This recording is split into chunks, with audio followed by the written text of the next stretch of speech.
আপনি যখন জিয়ারত করবেন, জিয়ারতের সময় কিবলা থাকবে আপনার পিছনে আর মাইয়িত থাকবে আপনার সামনে। এটাই হচ্ছে আমার নবী মুস্তাফার সুন্নত। ঠিক আছে তো বাবা? নবী মুস্তাফার হাদিস দ্বারা, মাত্র একটা হাদিস দ্বারা বলেছি, আরো অনেক দলিল আছে।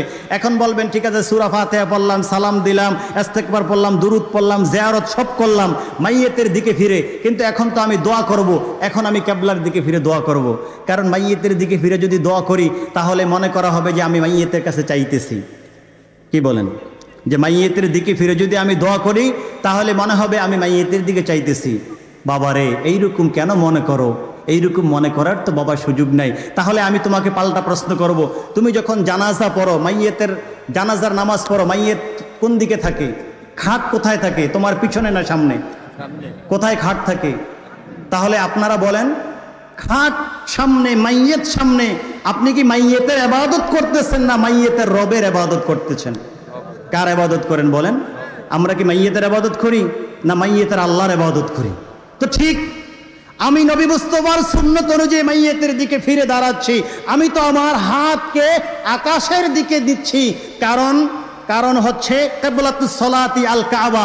মনে রাখবেন, আমাদের নামাজের কিবলা হচ্ছে কাবা, আর কিবলাতুস সুজুদি আল আরদু, আমাদের সিজদার কিবলা হচ্ছে জমিন। ও কিবলাতুদ দুআই আস সামাউ, আর আমরা যখন দোয়া করব আমাদের দোয়ার কিবলা হচ্ছে আকাশ। আমাদের দোয়ার কিবলা কোথায়? আকাশ। তো আমি তো আমার হাতকে আমি তো কিবলার দিকে রাখছি, আর নবীর সুন্নত অনুযায়ী আমি মাইয়িতের দিকে ফিরছি। এই জন্য ফিরছি কারণ এই মাইয়িত তো মুসলমান, মুসলমানকে তুমি কিভাবে পিঠ দিয়ে দাঁড়াবে, এটা তো তার সাথে আদব হবে না, আদবের খেলাফ হবে। সুবহানাল্লাহ। হযরত ওমর ফারুক রাদিয়াল্লাহু তাআলা আনহু, আম্মা জান আয়েশা সিদ্দিকা রাদিয়াল্লাহু তাআলা আনহা বলেন, আপনারা মিশকাত শরীফের নাম শুনেছেন, ওলামায়ে কেরাম কিতাবের মধ্যে পড়ান, ক্লাসে পড়ান।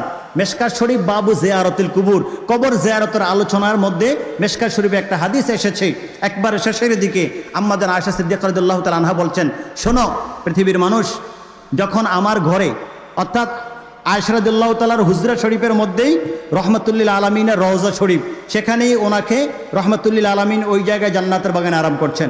আয়েশা রাদিয়াল্লাহু তাআলা আনহা বলেন, যখন রহমাতুল্লিল আলামিনকে আমার গৃহের মধ্যে, আমার হুজরা শরীফে ওনার রওজা শরীফ হলো, তো আমি যখন হুজরা শরীফে, রওজা শরীফে আমি জিয়ারতে আসতাম, আমি স্বাভাবিক কাপড় নিয়ে আসতাম, আমি বলতাম ইন্নামা হুয়া জাওজি, উনি তো আমার স্বামী, সুতরাং আমাকে একেবারে নেকাব পরে ভালো করে মুখ ঢাইকে এইভাবে আসা দরকার নেই, কারণ তিনি তো আমার স্বামী। একদিকে নবী, আবার আরেকদিকে স্বামী, স্বামীর কাছে তো পর্দা নাই, পর্দার দরকার নেই। ফালাম্মা দুফিনা মাহু আবু বকরিন, যখন ওনার সাথে রহমাতুল্লিল আলামিনের সাথে আমার বাবাকে দাফন করা হলো, রাসূল পাক সাল্লাল্লাহু আলাইহি ওয়াসাল্লামের পাশেই দেখবেন আবু বকর রাদিয়াল্লাহু তাআলা, যারা জিয়ারতে গিয়েছেন এর পাশেই দেখবেন ওমর রাদিয়াল্লাহু তাআলা। আয়েশা রাদিয়াল্লাহু তাআলা আনহা বললেন, যখনই রহমাতুল্লিল আলামিনের পাশে আমার বাবাকে দাফন করা হলো, তখন আমি বললাম ইন্নামা হুয়া জাউসি ও হুয়া আবি, উনি তো আমার স্বামী আর উনি হচ্ছেন আমার বাবা, এখানে তো পর্দার কিছু নাই। ফালাম্মা দুফিনা মাআহুম ওমর, যখন ওনাদের সাথে ওমর রাদিয়াল্লাহু তাআলা আনহুকে মাজার শরীফে, রওজা শরীফে শোয়ে দেওয়া হলো, তখন তিনি বললেন ফাস্তাহাইয়াইতু মিনহা, তখন থেকে আমি ওমর রাদিয়াল্লাহু তাআলার সাথে আমি লজ্জা আরম্ভ করলাম, লজ্জা পেতে আরম্ভ করলাম। তো ওই সময় এরপর থেকে যখনই আমি জিয়ারতে প্রবেশ করি, আমার কাপড়গুলোকে ভালো করে বেঁধে, আটসাট করে ভালো করে বেঁধে পর্দা রক্ষা করে আমি প্রবেশ করি। কেন? হায়া আন মিন ওমরা, ওমর রাদিয়াল্লাহু তাআলার থেকে যেন আমার লজ্জা কাজ করে। ওমর রাদিয়াল্লাহু তাআলা এখানে আছেন, সেই লজ্জায় আমি কাপড়গুলো ভালো করে পরিধান করে আমি প্রবেশ করতাম। এখন আমার প্রশ্ন হলো, বাবা, রাসূল পাক সাল্লাল্লাহু আবু বকর রাদিয়াল্লাহু তাআলা রওজা শরীফে আছেন, এখানে পর্দার কোনো প্রশ্ন আসলো না। ওমর রাদিয়াল্লাহু তাআলা আছেন, এখানে লজ্জা এবং পর্দার কেন প্রশ্ন আসলো? এটার কারণ কি? এটার কারণ হচ্ছে, মুসলমান যখন কবরের মধ্যে শুয়ে যায়, মুসলমান কবরে শুয়ে গেল, মুসলমানের ইজ্জত বাকি থাকে, মুসলমানের ইজ্জত কখনো কমে। এই জন্য আপনি যখন জিয়ারত করবেন, আপনি আপনার মুসলমানের দিকে পিঠ দিয়ে আপনি জিয়ারত করবেন না।